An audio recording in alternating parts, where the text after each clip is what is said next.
যারা বাইক চালান তাদেরকে বলবো, আপনাদের বাসায় যদি কোনো ছোট ভাই থাকে বা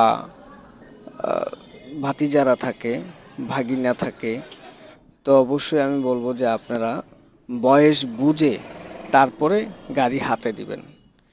আজকে যে ঘটনাটা ঘটেছে, অটোরিকশার সাথে যে সংঘর্ষটা হয়েছে, মহল্লা ভিত্তিক 18 ফিট রাস্তা।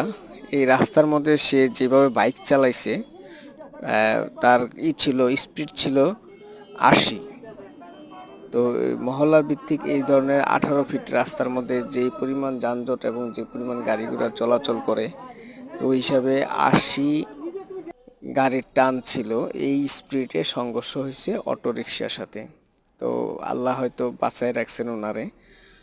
দুজনেই খুব মানে মর্মান্তিকভাবে পইড়া গেছে, ছিটকায় গেছে, কিন্তু ব্যথা বেশি একটা পায়নি, কিন্তু রিক্সাওয়ালাটা বেশি ব্যথা পেয়েছে। তো আমি বলবো আপনাদেরকে অনুরোধ করব যে এই ধরনের ছোট বাচ্চাদেরকে গাড়ি দিবেন না।